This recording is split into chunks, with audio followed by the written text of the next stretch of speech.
primera epístola del apóstol Pedro, presentada por José Luis Gordillo.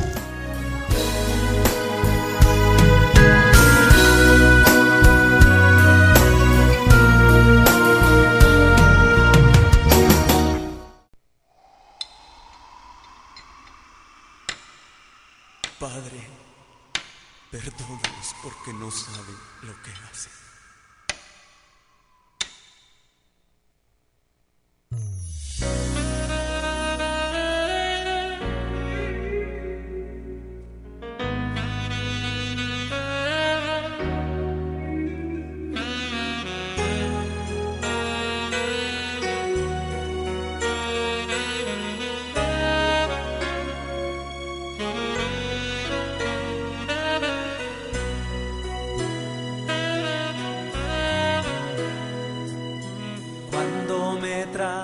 Estamos en el programa Escudriñando las Escrituras. Muy buenas noches a todos nuestros hermanos y amigos que nos estén escuchando en esta hora.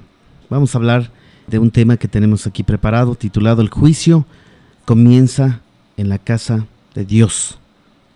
Seguimos estudiando la primera epístola de Pedro y vamos a leer su capítulo 4, versos 12 al 19. Vamos a meditar unos momentos en la palabra de nuestro Dios. Dice la palabra de Dios en el nombre del Padre, del Hijo y del Espíritu Santo. Amados, no os sorprendáis del fuego de prueba que os ha sobrevenido, como si alguna cosa extraña os aconteciese, sino gozaos por cuanto sois participantes de los padecimientos de Cristo, para que también en la revelación de su gloria os gocéis con gran alegría. Si sois vituperados por el nombre de Cristo, sois bienaventurados, porque el glorioso Espíritu de Dios reposa sobre vosotros. Ciertamente de parte de ellos Él es blasfemado, pero por vosotros es glorificado. Así que ninguno de vosotros padezca como homicida, o ladrón, o malhechor, o por entremeterse en lo ajeno. Pero si alguno padece como cristiano, no se avergüence, sino glorifique a Dios por ello. Porque es tiempo de que el juicio comience por la casa de Dios. Y si primero comienza por nosotros, ¿cuál será el fin de aquellos que no obedecen al Evangelio de Dios? Y si el justo con dificultad se salva, ¿en dónde aparecerá el impío y el pecador? De modo que los que padecen según la voluntad de Dios encomienden sus almas al fiel Creador y hagan el bien. Padre, te damos gracias en el nombre de Jesús por tu palabra. Te damos toda la gloria y toda la honra, Señor, porque eres bueno, porque eres fiel, porque nos instruyes, Señor, en el camino correcto que es tu palabra. Señor, los primeros que son instruidos somos nosotros, aquellos que predican, que enseñan tu evangelio, somos los principales que aprendemos de ti, Señor. Y reconocemos nuestros errores también de antemano, nuestras fallas. Pero Padre, tu palabra es para todos, es para que sea conocida, para que sea publicada, Señor. Tu palabra para aquellos que no te conocen. Ayúdanos cada día, Señor, a confiar en ti. Ayúdanos, Cristo de la gloria. Bendice a mis hermanos y hermanas que están escuchando en esta hora. Que tu palabra abra su entendimiento, su corazón y no vuelva a ti vacía. Señor, te lo pedimos, Padre, en el nombre de Jesús. Amén.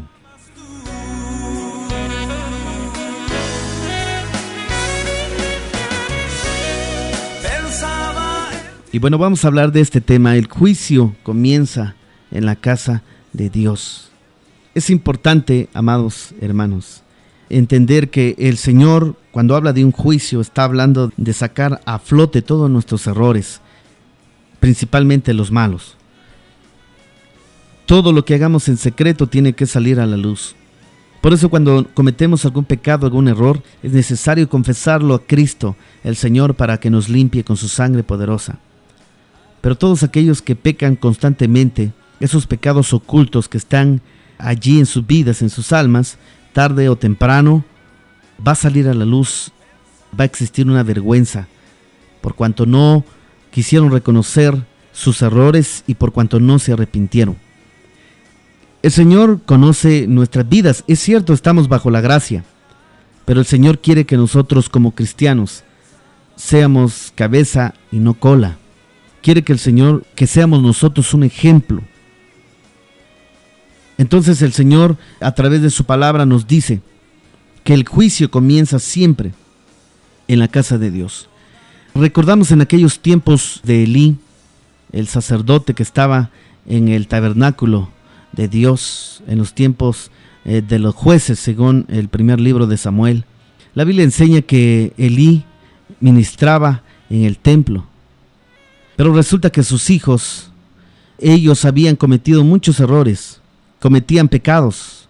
Aún las rameras las llegaban a traer allí, afuera del templo, afuera del tabernáculo. El problema radica en que Elí nunca les llamó la atención a sus hijos.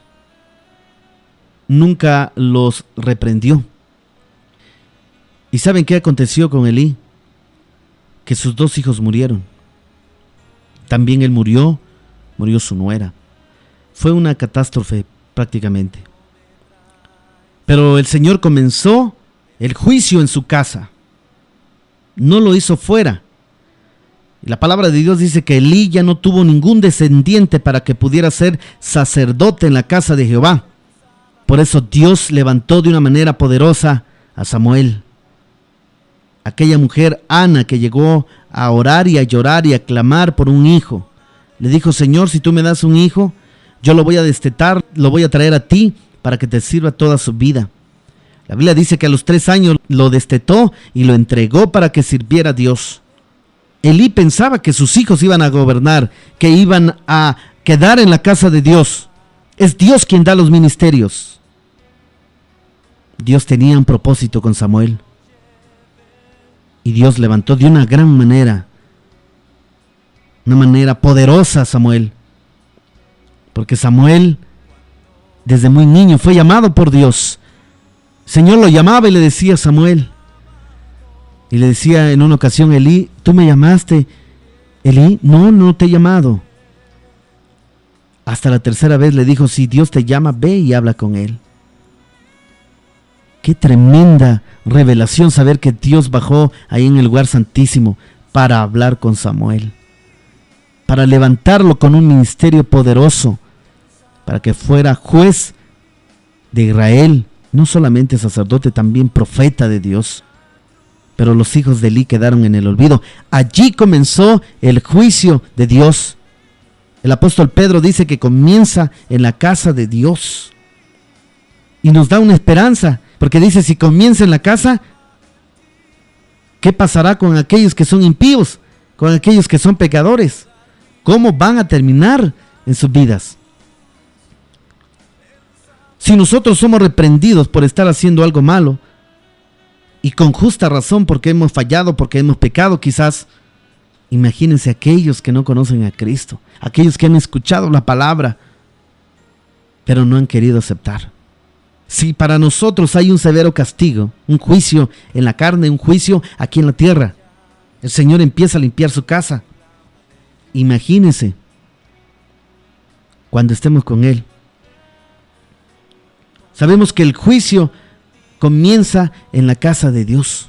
Cuando vino el Señor Jesucristo a predicar el Evangelio, Él se dio cuenta que en el templo también estaban vendiendo palominos, estaban vendiendo borregos, becerros. Todos ellos estaban haciendo negocio en la casa de Dios. ¿Y sabe qué hizo el Señor Jesucristo? Agarró un látigo, agarró las mesas de los cambistas y tiró todo. Algunos escritores dicen que tenían que cambiar su dinero porque como venían de otros lugares, ahí les cambiaban las monedas para que pudieran ofrendar. Pero como el Señor les había dicho por medio de la ley de Moisés que llevaran un borrego, una oveja, un becerro, un palomino, pero tenían que ser de los que ellos estaban criando, de los que tenían en su casa, tenían que ser sin defecto, tenía que ser algo que les costara dar a Dios. Lo más precioso de las primicias de sus animales, tenían que llevarlo como sacrificio a Dios. Pero ¿saben qué pasó en aquellos tiempos de Jesús? en el Nuevo Testamento, ya no querían llevar los animales cargando. Decían, lo compremos en el templo, total, ahí lo venden. Y por eso el Señor se enojó mucho.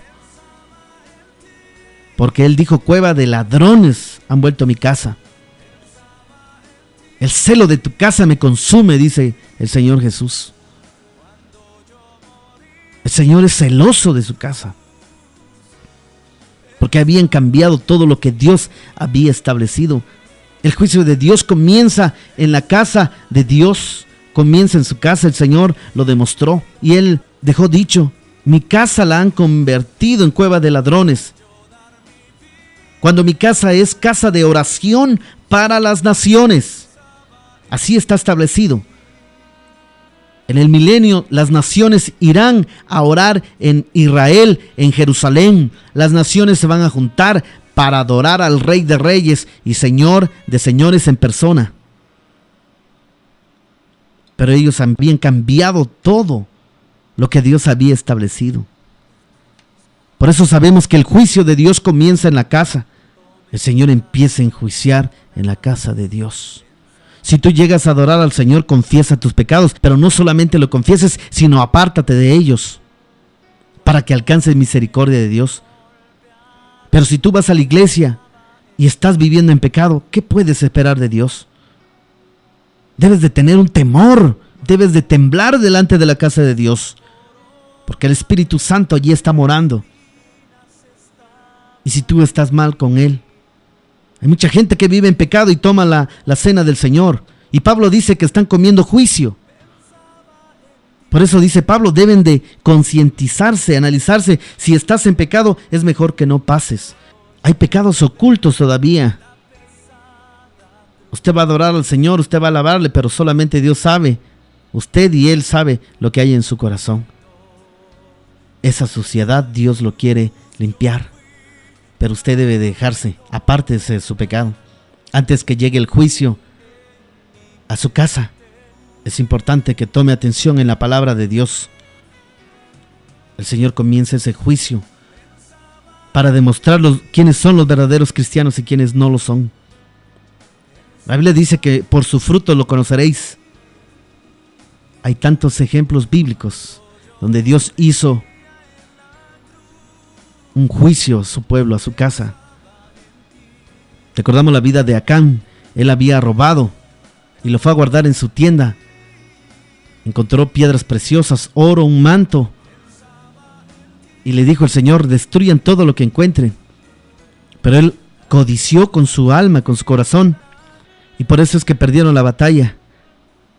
Y por eso el Espíritu Santo le dice a Josué, mira, hay una persona, un blasfemo delante de ti, búscalo. Y empezó a ver tribu por tribu y halló que Acán había robado. ¿Y sabe qué pasó? Toda su familia, él y toda su descendencia murieron, porque por culpa de ellos el pueblo del Señor no había logrado la victoria. Hermano, hermana que me estás escuchando, confiesa tus pecados y apártate de ellos. Si has pecado quizás muy poco, córtala de un tajo y dile, Señor, perdóname, ya no sigas cometiendo esos pecados. Todo pecado de fornicación y adulterio está dentro de tu cuerpo. Todo aquel que se acuesta con una ramera es uno con ella, dice Pablo. El Señor quiere un pueblo en santidad. Él va a comenzar un juicio en la casa del Señor.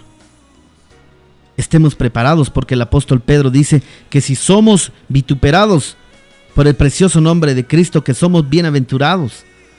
Pero todo aquel que es vituperado, que es calumniado por la verdad, merecido lo tiene. Pero si somos vituperados por mentiras, glorifiquemos al Señor, porque Él se glorifica en nosotros. Dale gloria a Dios. Cuando eres perseguido por la palabra, no necesitas buscar una persecución de la palabra. Las persecuciones llegan solas a tu vida. Pero confía en el Señor y confía que si tú has pecado, pídele perdón. El Señor no quiere que ninguno perezca. Él no quiere que nadie vaya a perder su vida, su alma. Es necesario de buscar al Señor ahora que tienes fuerzas, ahora que estás joven. Cuando ya estés anciano ya no vas a poder hacerlo. aunque tú quieras. Y es cuando más ansias vas a tener de estar con el Señor, pero va a ser difícil. Si quizás con dificultad entramos al reino, imagínense aquellos que no están haciendo lo que Dios quiere. Si el justo con dificultad se salva, ¿en dónde aparecerá el impío y el pecador? El Espíritu de Dios conoce tu corazón, conoce tu vida. Él redarguye el fondo de tu alma. Pídele perdón y el Señor te va a levantar de una manera poderosa. ¿Quieres que Dios te bendiga en público? Ora en lo secreto. Confiesa al Señor, reconoce tus faltas. El Señor quiere restaurar tu vida. El Señor quiere que tú no perezcas. El Señor quiere salvarte. Pero confiésale a Él tus pecados. Padre, te damos gracias en el nombre de Jesús por tu palabra, Señor. Tú nos has bendecido. Tú nos has guardado con tu poder. Señor, te pedimos perdón si te hemos fallado. Tú lo sabes de antemano que cometemos muchos errores. Que tu palabra, Señor, sea de edificación para mis hermanas y mis hermanos. Que tú les puedas dar, Señor, esa paz, ese gozo, ese perdón que ellos están buscando. Señor, líbranos de toda tentación, de toda maldad. Te lo pedimos en el nombre de Jesús. Ayúdanos, Padre. Necesitamos de ti, Señor. Ayúdanos, Señor, a seguir adelante, a guardarnos cada día en santidad, Señor, de la manera más posible que podamos nosotros. Sabemos que fallamos en todo momento, pero es tiempo de cambiar nuestra mentalidad, de buscarte, Señor. Si el justo con dificultad se salva, ¿con qué dificultad? ¿Con qué problemas se encontrarán aquellos que no le han aceptado? Aquellos que están pecando conscientemente. Te pedimos perdón, Señor, y guárdanos cada día en el nombre de Jesús. Gracias, Señor. Amén y amén. La cruz pensaba en ti.